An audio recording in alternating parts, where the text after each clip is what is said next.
रहीम अस्सलाम वालेकुम वरहमतुल्लाहि वबरकातुहू। दोस्तों, आप अपना YouTube चैनल पाक न्यूज़ 55 देख रहे हो। मैं मुथान। आप सब दोस्तों से गुजारिश है कि अगर आपको वीडियो अच्छी लगे तो प्लीज चैनल को सब्सक्राइब भी कर दें और लाइक और शेयर जरूर करना। आपका बहुत बहुत शुक्रिया। आज बहुत कुछ खास खबरें हैं जो मैं इस व्लॉग में अपलोड करूंगा। इसके अलावा खास करके इमरान खान का जो चेयरमैनी का ओहदा था वो इमरान खान ने अपने एक आम कारकुन के दे दिया। इसके पीछे की वजह और सबसे बड़ी चीज क्या है कि नवाज शरीफ को जो परेशानी बनी हुई है उसका रीजन क्या है। तो शुरू में करता हूं सिर्फ नवाज शरीफ से, क्योंकि मैं इख्तिताम इमरान खान पर करना चाहता हूं। तो नवाज शरीफ जब पाकिस्तान से गया, यानी कि इस्टेब्लिशमेंट का ये लाडला तो था, आज का नहीं, बहुत पुराना। नवाज शरीफ इस्टेब्लिशमेंट का बहुत पुराना लाडला था, बहुत पुराना। यानी कि जब ये इस तरह सियासत में आया नहीं, खैर इसके वालिद मोहतरम की चमचागिरी की वजह से, पालिश करने की वजह से इसको सियासत में लाया गया और ज़ियाउल हक मरहूम के सामने इसका एक तारफ कराया गया, इसको पेश किया गया जनरल जिलानी की तरफ से। इस तरह की जो चीजें हुई, फिर ये सियासत में आया और फिर कुछ अर्से बाद ये वजीर खजाना बन गया पंजाब का। ये इसका सियासत का आगाज था। यानी कि आया भी ये एस्टेब्लिशमेंट और फौज के जरिए, और उसके बाद जितनी बार भी ये आया ये फौज के जरिए आया। फौज ही इसको, यानी कि हमारी मिलिट्री एस्टेब्लिशमेंट ही ताकतवर है ना, वही इसको लाती रही है। उसके बाद यानी कि फौज के जरिए ये आगे आया, लेकिन फौज की हर बार मुखालफत करके ये निकलता रहा। यानी कि असल चीज क्या है कि आप अगर किसी शख्स को, किसी छोटे शख्स को बड़ा अहदा दे देते हो तो वो उसको संभालना उसके लिए मुश्किल हो जाता है। यही चीज इसके साथ भी हुई, क्योंकि एक लोहा कूटने वाले, गली से उठकर इस तरह की बात करने वाले शख्स को आपने पाकिस्तान की भाग दौड़ दे दी है, तो लाजमी बात है कि वो तो अपना असर दिखाएगा, हर हाल में दिखाएगा। तो यही चीज नवाज शरीफ के साथ भी हुई। जब उसको पावर मिल गया, उसको वजीर आला बन गया, वजीर खजाना से वजीर आला बन गया, इस तरह करते करते वो वजीर आजम बन गया और 3 बार वजीर आजम रहा। तो फिर उसका यानी कि फैलना और गुरूर करना और इस तरह की चीजें करना तो बनता था, क्योंकि फौज उसको लाई थी, फौज की उसने मुखालफत की, फौज ही उसको निकालती रही, फौज ही उसको लाती रही। इससे पहले का आप उसका रिकॉर्ड चेक कर लो, क्योंकि पाकिस्तान ऐसा मुल्क है जिसमें सब पावर जो है ना वो इस्टेब्लिशमेंट के पास होता है। उसकी जो बात भी होती है आवाम भी मानती थी और ये सियासतदान, ब्यूरोक्रेट सब मानते थे, इस्टेब्लिशमेंट भी, खास करके मिलिट्री इस्टेब्लिशमेंट। लेकिन पहली बार ऐसा हुआ है कि अवाम ने मानने से इनकार कर दिया। और वजह यही थी कि मैं अपने हर व्लॉग में ये कहता रहा हूं कि वजह यह थी कि इनका लाना, यानी कि पीडीएम में जो इकट्ठे करके लाए गए ना, इनका लाना। नवाज शरीफ, शरीफ फैमिली, जरदारी फैमिली, फजल रहमान और दूसरे जितने भी, यानी कि एस्टेब्लिशमेंट आज से तकरीबन 2-2.5-3 साल पहले तक डिक्लेयर कर चुकी थी हर चीज में कि ये लोग करप्ट भी हैं, गद्दार भी हैं, मुल्क दुश्मन भी हैं और चोर भी हैं। यानी कि हर जगह पर क्लियर कर चुकी थी। ऐसा क्या हुआ कि ये लोग दोबारा ईमानदार भी हो गए, महबे वतन भी हो गए, और यानी कि चोर के अलावा यानी हर टैग इनसे उतर गया। ये कल के फैसले ने साबित कर दिया, इस्लामाबाद हाईकोर्ट के फैसले ने, कि नवाज शरीफ ने तो कभी जिंदगी में चोरी की ही नहीं। वो एवन फील्ड तो उसको गिफ्ट में मिले थे। हो सकता है बरतानिया की जो मलका है बरतानिया थी, उन्होंने पहले लिख दिए हो, इनके दादा के नाम कर दिए हो, इस तरह मिल गए हो। इसलिए नवाज शरीफ ने हर बात की, लेकिन उनकी रसीदें अभी तक नहीं दिखाई। फिर दूसरे नंबर पे हमारी अदालतें भी ऐसी हैं कि किसी जज के पास इतनी अथॉरिटी नहीं है कि वो किसी से पूछ सके कि भाई तुम ठीक है, हम तुमको नैब पीछे हट गया, सारे पीछे हट गए, हम तुमसे ये पूछते हैं कि जिस चीज पे तुमको नायल किया गया या जिस चीज पे तुमको सजा दी गई उस चीज का प्रूफ क्या है तुम्हारे पास। और नैब से भी ये नहीं पूछती कि भाई तुमने ये केस बनाया क्यों था, अगर तुम्हारे पास कुछ नहीं था तो। उस वक्त के नैब के चेयरमैन को और जो अभी हाजिर सर्वस है, इन सबको बुलाकर उनसे तफ्तीश की जाती कि ये चीज जब बनी थी तो किस प्रूफ के बयान, किस यानी कि किस चीज के तहत बनाई गई थी, और अब इसको हटाया जा रहा है किस चीज के तहत। यानी कि आप अपना केस वापस ले रहे हो, क्यों? जब आपके पास प्रूफ कोई नहीं था तो आपने ये केस बनाया क्यों और इतना अरसा तक रखा क्यों? ये चीजें कोई अदालत नहीं पूछ रही, वजह वही एस्टेब्लिशमेंट। लेकिन फिर भी जो चीज कहने की है वो यही है कि नवाज शरीफ अल अजीजिया केस में भी बरी हो गए। हो सकता है अभी वो पनामा वाला सारा सिस्टम, क्योंकि दुनिया सारी में पनामा के नाम निकले थे, बड़े बड़े करप्ट थे, लेकिन लेवल जो था उनका सबका नवाज शरीफ से नीचे था। उन सबको सजाएं भी हुई, गिरफ्तारियां भी हुई, पकड़े भी गए, हुकूमतें भी छूटी, यानी कि केस भी चल रहे हैं। लेकिन सिर्फ पाकिस्तान ऐसा है जो उस चीज पर भी बरियत दे रहा है। तो फिर जो पाकिस्तान तरक्की क्यों ना करे? ये तरक्की का राज यही है पाकिस्तान का कि लूटो और फुटो, लूटो और फुटो, कोई पूछने वाला नहीं। यानी कि पाकिस्तान में जो पूछने वाले हैं वो भी सबसे ज्यादा करप्ट है। जो डाकू करप्शन ज्यादा लोग अदारों के ऊपर बैठे हुए हैं, तो पूछेगा कौन? यही लोग। यानी कि जिस तरह नवाज शरीफ वगैरह बनता रहा है, अपनी मर्जी के लोगों को इसने सामने लाया, फिर जब वो गया तो कुछ लोग अच्छे आए, फिर उनको हटा के फिर अपनी मर्जी, यानी कि शहबाज शरीफ आया, फिर हटा के फिर अपनी मर्जी के लोग सामने लाए।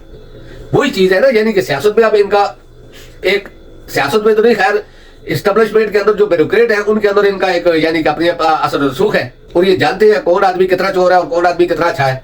इसलिए ये कोशिश करते हैं कि चोर को ही सामने लाया जाए, और खास करके एस्टेब्लिशमेंट के बहुत सारे लोगों की फाइलें भी इनके पास है।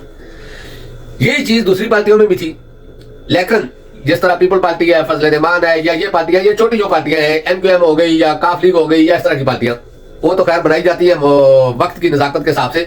लेकिन पीपल पार्टी और फजल रहमान और नवाज लीग, ये तीनों पार्टियां तो पुरानी हैं। यानी कि फजल रहमान के बाप ने ये पार्टी बनाई थी और उसमें सारे लोग शामिल थे। फिर फजल रहमान ने इस पर कब्जा कर लिया, नवाज शरीफ ने ये पार्टी बनाई, और नवाज शरीफ की ये पार्टी चल रही है, फौज के जरिए बनाई, ये चल रही है।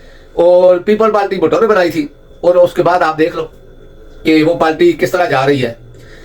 तो ये चीजें जो है ये इन पर, यानी कि हर चीज में ये इसी चीज को इस्तेमाल करते हैं। जो इनके रखे हुए लोग होते हैं या इंटरनेशनल एस्टेब्लिशमेंट से इनके जो रिलेशन है उनको ये इस्तेमाल करते हैं। उनमें भी वो लोग हैं जो अपने मुल्क का तो वो दफा करते हैं, लेकिन दूसरे मुल्क को कमजोर करते हैं। यही चीज है कि इंटरनेशनल एस्टेब्लिशमेंट ने नवाज शरीफ को और जरदारी को और फजल रहमान को तैयार किया था, और खास करके नवाज शरीफ के जरिए ये सारे पैगाम आते थे जरदारी और फजल रहमान और शहबाज शरीफ और मरियम को, और ये आगे इसको इस्तेमाल करते थे। यानी कि इंटरनेशनल एस्टेब्लिशमेंट की नजरों में इमरान खान जो था वो वाहिद पाकिस्तान में एक शख्स था जो उनका दुश्मन था। वजह यही है कि वो कोई बात नहीं मान रहा था, अड्डे नहीं दे रहा था, यानी कि अपने पाकिस्तानियों के कत्लेआम की इजाजत नहीं दे रहा था, ड्रोन हमलों की इजाजत नहीं दे रहा था, और कोई ऐसा काम उनको करने की इजाजत नहीं दे रहा था, ना अफगानियों और ना पाकिस्तानियों के खिलाफ। यही चीजें उनको भी और इनको भी, क्योंकि इधर भी कुछ लोग पैसा लेते थे उनसे इसी चीज का, और उधर जो लोग थे वो अपना एक यानी कि किला मजबूत करना चाहते थे चाइना को रोकने के लिए और रूस को रोकने के लिए। ये चीजें थी जो इमरान खान के खिलाफ गई, और पहली बार ऐसा हुआ कि एक शख्स उठकर खड़ा हो गया उनके सामने और वो डट गया। उनके पास और तो कोई तरीका नहीं था इमरान खान को हटाने का, क्योंकि हर चीज में कुछ ना कुछ थोड़ा बहुत डर होता है, इंटरनेशनल एस्टेब्लिशमेंट को भी या नेशनल को भी। उन्होंने क्या किया कि हमारी एस्टेब्लिशमेंट को भी यूज किया और हमारे सियासतदानों को भी यूज किया। यूज करने के बाद उन्होंने क्या प्रोपेगेंडा किया कि बाजवा को भी एक लालच दिया कि हम तुमको आने वाला चीफ भी बनाएंगे। तो उस लालच में बाजवा भी उनके पांव में पड़ा रहा और पाकिस्तान के खिलाफ सारा कुछ उनको बताता रहा। तो जब पाकिस्तान इमरान खान रूस से वापस आया तो ये साजिश तकमील के मराइल पर पहुंच चुकी थी, लेकिन बाजवा तो 2019 में ही एक शुरू कर चुका था इमरान खान के खिलाफ एक मैम, ये मैं नहीं, ख्वाजा आसफ वगैरह या दूसरे लोग कह रहे हैं, खुद ही वो बोल रहे हैं, तो शुरू कर चुका था। क्यों? क्योंकि उसको पता चल गया था कि इमरान खान ही वाहिद शख्स ऐसा है जो मेरी हर बात नहीं मानता, जो बात मानने वाली है वो मानता है, जो नहीं मानने वाली वो नहीं मानता। यानी कि उस्मान बुज़दार इस तरह के लोगों को ये हटाना चाहते थे, जैसे बहुत से वजीर खजाना जो है असद उमर, इस तरह के लोगों को हटाया गया। इसी वजह से ये बाजवा की पॉलिसी थी कि वो इमरान खान के साइडों में कुछ पढ़े लिखे या तेज तरार लोगों को नहीं रहने देना चाहता था, इसलिए अपनी मर्जी के लोगों का घेरा इसके खिलाफ आस पास डालना चाहता था। यही चीजें थी जो इमरान खान नहीं मान रहा था। इसी वजह से बाजवा ने भी और इंटरनेशनल एस्टेब्लिशमेंट ने भी जब इमरान खान ने इनकार किया और एब्सोल्युटली नॉट का जो लफ्ज बोला एक एंकर को, एक सहाफी को, तो वो चीज पूरी दुनिया में बहुत उछाली गई। अभी तक देखो आप शहबाज शरीफ को जब भी पूछो तो उसका इंटरव्यू भी है जियो के ऊपर, वो कहता है एब्सोल्युटली नॉट कहने की क्या जरूरत थी। फिर ख्वाजा आसफ का बयान देखो, हम उनके वेंटिलेटर पर लगे हुए हैं। फिर शहबाज शरीफ का बयान देखो, यानी कि खैरात मांगने वालों की कोई चॉइस नहीं होती। ये चीजें हैं जो हमें, यानी कि ये तो खुद उनके नीचे लगे हुए हैं, पूरी पाकिस्तानी 25 करोड़ आवाम को भी नीचे लगा दिया है इन्होंने। ये चीजें थी जो इमरान खान नहीं करना चाहता था। वो हर जगह पर यही जाकर कहता था ना मैं खुद झुकाऊं किसी के आगे स्वाय अल्लाह के, और ना अपनी कौम को झुकने दूंगा। और ये नारा उसका 26-27 साल पुराना है, ये आज का नहीं है। यही नारा लेकर वो चला था और आज तक वही नारा, यानी ईया का नाबदो वैया का नस्ताइन, हर जगह पर वो यही चीज बोलता है। और मेरे पाकिस्तानियों, इसके अलावा ला इलाहा का मतलब, यानी कि जो चीज एक सामने नजर आ रही है, ये चीजें उसने अवाम के दिमाग में डाल दी है। और अवाम भी पढ़ी लिखी है और ज्यादातर तबका जो है यंग है, और जो नौजवान लोग हैं वो इनको मान नहीं रहे। यही तकलीफ है इनको। इसलिए उन्होंने क्या किया कि रिजीम चेंज किया। रिजीम चेंज करने के बाद जो सिलसिला शुरू हो गया उसने पूरी दुनिया को लाकर रख दिया, और खास करके इंटरनेशनल एस्टेब्लिशमेंट और पाकिस्तानी एस्टेब्लिशमेंट को भी और सियासतदानों को भी, क्योंकि जो लोग ये सामने लाए ना उनको आवाम कबूल नहीं कर रही थी, आवाम ने बाहर निकल कर अपना मुजाहरा कर दिया। फिर उसके बाद ये सिलसिला शुरू हो गया, बड़े बड़े जलसे हुए, इमरान खान के तकरीबन 75 के करीब 73 के करीब जलसे हुए, और सबसे बड़े बड़े जलसे थे। एक एक दिन के नोटिस पर लोग आते थे, पैदल चल के आते थे, नंगे पांव चल के आते थे, अपना किराया खर्च करके आते थे, अपना खाना खाते थे, जलसों में पहुंचते थे। ये चीज जो है ना इमरान खान की यानी कि मुखालफत से हटकर दुश्मनी में बदल गई। फिर इमरान खान पर अटैक हुआ, इमरान खान पर 1-2 अटैक और हुए, हेलीकॉप्टर खराब हुआ, यानी कि जो होता रहा वो आपको जानते हैं। मैं थोड़ा सा पीछे इसलिए बैकग्राउंड में जा रहा हूँ कि आगे जो मैं बोलने वाला हूँ वो चीज। तो लास्ट में आकर जब इन्होंने देखा कि अवाम तो पीछे हट नहीं रहे, इमरान खान को गिरफ्तार भी कर लिया, उसको अदालतों के 200 से ऊपर केस भी बना दिए, गिरफ्तार भी कर लिया, हर चीज कर ली, लेकिन अवाम पीछे नहीं हट रहे। फिर इन्होंने क्या किया कि लास्ट में इलेक्शन कमीशन को इंटरनेशनल एस्टेब्लिशमेंट ने पाकिस्तानी सियासतदानों और एस्टेब्लिशमेंट को इस्तेमाल किया। उन्होंने आगे से इलेक्शन कमीशन को बोला कि तुम ये खेल खेलो, यानी कि ये आखिरी हरबा यही रह गया था, यानी कि औरतों को इन्होंने सामने कर दिया, किताबें, हर चीज इस्तेमाल कर ली। नून लीग का तो वतीरा है ना, ये किसी के खिलाफ भी औरतों को इस्तेमाल करते हैं या दूसरे की औरतों को नंगा करते हैं, ये तो पुरानी चीज है, ये बोलने की जरूरत नहीं है। लेकिन जब इमरान खान के खिलाफ इनका कोई हरबा नहीं चला तो उन्होंने इलेक्शन कमीशन को इस्तेमाल किया, और लास्ट में आगे यानी कभी देखें केस चल रहे हैं इमरान खान के, सैफर भी रुड़ गया, इसके अलावा तोशाखाना भी खत्म हो गया, अब्दुल कादर टेस्ट तो पहले दिन ही खत्म हो गया था। कोई चीज ऐसी नहीं है जो इमरान खान को सजा दे सके अगर सही तरीके से केस चले तो, या अदालतें इंसाफ पर मबनी फैसला करें तो। लेकिन पाकिस्तान की अदालतें तो सारी दुनिया जानती है। तो इलेक्शन कमीशन ने ये खेल खेला इंतखाबात वाला, इंट्रा पार्टी वाला, कि 20 दिन में, इससे पहले किसी पार्टी के इंट्रा पार्टी इंतखाबात में किसी पार्टी का कोई कभी यानी कि रिजेक्ट नहीं हुआ। नून लीग, पीपल पार्टी, यानी फजल रहमान, यानी कि इस तरह की पार्टियां कोई भी आप देख लो, इंट्रा पार्टी इलेक्शन होते हैं, जरदारी को एक पर्ची मिलती है, बेनजीर की शहादत के बाद वो निगरान चेयरमैन बन जाता है, बिलावल चेयरमैन बन जाता है, नवाज शरीफ अलातूल चेयरमैन यानी कि सदर बना हुआ है, शहबाज शरीफ बन जाता है, उसके बाद मरियम बन जाती है, जुनैद सफ्तर बन जाता है, यानी कि कैप्टन सफ्तर बन जाता है, हमजा शहबाज बन जाता है, ये चीजें हैं, फजल रहमान है उसका बेटा है, ये चीजें। लेकिन इस दफा इनको उल्टा पड़ गया सब कुछ, क्योंकि इलेक्शन कमीशन ने जो चाल चली थी कामयाब चाल थी, लेकिन उसका मतलब यह था कि वो चाल चल के इमरान खान के जिद का सबको पता है कि वो जिद्दी आदमी है। इन्होंने ये सोचा था कि इमरान खान जिद में खड़ा हो जाएगा या फिर अपने खानदान में से किसी को या अपने करीबी किसी आदमी को दे देगा। ये सोच भी ना एस्टेब्लिशमेंट और न ही इन सियासतदानों में, न ब्यूरोक्रेटों में थी कि इमरान खान तो इस दफा बिल्कुल ही उल्टा कर जाएगा। तो इमरान खान को यानी कि फंसाया इन्होंने, इमरान खान ने उल्टा इनको फंसा दिया। जब इमरान खान के सामने ये चीज रखी गई और बाहर जो यानी कि आपने देखा होगा कि छोटे छोटे एहतजाज हो रहे थे कि अलीमा बाजी को पार्टी के अंदर यानी कि मुदाखलत नहीं मानते हम, इसके अलावा जो इमरान खान की बीवी थी उनके बारे में यानी कि बेटों के बारे में बहुत खबरें उछाली गई टीवी चैनलों पे, सोशल मीडिया पर भी, कि एक मुतजाद बयान डालकर अवाम को भी गुमराह किया जाए और सियासतदानों को भी और वकला को भी। लेकिन इन सबके उल्टा हो गया। खान ने ऐसा तुरुप का पत्ता फेंका कि सब हक्का बक्का रह गए। ना खान ने किसी सियासी आदमी को दिया, ना अपने खानदान में से किसी को दिया। एक आम कारकुन जो 1-1.5 साल पहले से पार्टी में शामिल हुआ है, वो भी इमरान खान का वकील है। इतनी बड़ी चीज 26 साल 27-28 साल की मेहनत एक आम आदमी के हवाले कर दी। वरना पाकिस्तान में कोई आदमी 10 दिन तक बैठकर सारा ऐसे हलाता है ना किसी गद्दी पर, वो भी अपने बेटे बेटी पोते पोतियों यानी खानदान में से किसी के हवाले करके जाता है, 10 दिन से वो बैठता है। तो इस शख्स ने 27 साल मेहनत करके एक पार्टी बनाई।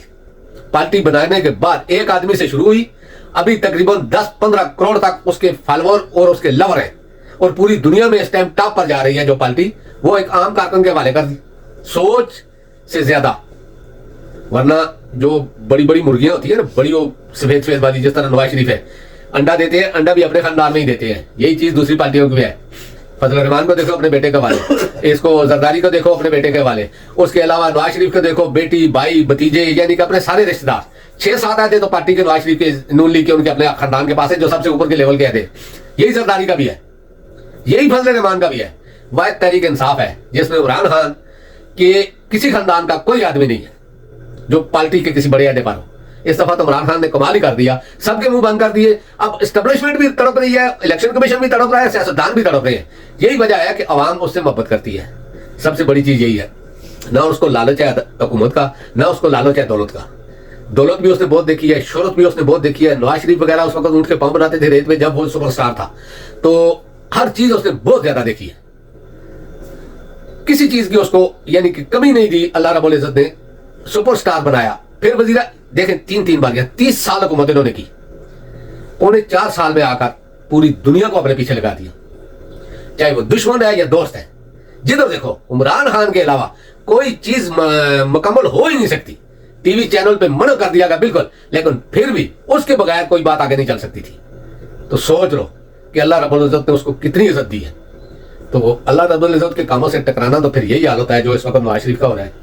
क्योंकि फिरौन भी बहुत बड़ा था, लेकिन गर्क हुआ ना, यही चीज अब हो रही है, कई बार निकलने के काबिल नहीं है। कल आपने देखा होगा फजल रहमान का बेटा और दूसरे लोग गए थे एक जगह, यानी कि बंद हॉल में एक प्रोग्राम करने गए थे, शायद वही कोई कॉलेज का सेंटर है, मैंने छोटी सी वीडियो देखी है, उसमें क्या हुआ। ये चीजें इनके साथ हर जगह पर हो रही है। ये चीजें हैं जो इनको आप तो फिक्र करनी चाहिए कि अवाम जाग चुकी है, और खास करके ये नौजवान है जो पढ़े लिखे हैं, इनमें से 95-96% जो है ना वो तरीके इंसाफ के साथ है। वजह ये है कि वो तरीके इंसाफ के साथ इसलिए नहीं है कि वो सियासी है, नहीं, वो समझते हैं कि ये शख्स सच्चा है, इसके यानी कि फैसले सच्चे हैं। वजह यही है कि 4.25 साल तक उसने वफाक में हुकूमत की, कोई एक केस भी उसकी पार्टी के खिलाफ किसी के खिलाफ कोई ऐसा बन सका। अगर बना होता तो आज इमरान खान पे साबित हो चुका होता। ये लंबी लंबी डेटें या अदालतों का इस्तेमाल नहीं किया जाता, ये इलेक्शन कमीशन या उल्टे सीधे केस नहीं डाले जाते। 200 केस बनाने की क्या जरूरत थी। फिर दूसरी बात यह कि अगर नैब ये साबित नहीं कर सकता था तो फिर ये इन्होंने जो पिछले दिनों जो नैब के कानून में तरमीम करके अपने सारे केस माफ करवाए, अगर वो केस सच्चे नहीं थे तो फिर ये कानून पास करवाने की क्या जरूरत थी। यही चीजें हैं जो अवाम को इनसे बदजन कर रही है और उसकी मोहब्बत में ले रही है। तो दोस्तों, अब तक के लिए इतना ही। इंशाल्लाह नेक्स्ट व्लॉग में आपसे मुलाकात होगी। अल्लाह पाक आप सबको अपनी ज़बान में रखे। अल्लाह हाफिज़, अस्सलाम वालेकुम व रहमतुल्लाहि व बरकातुहू।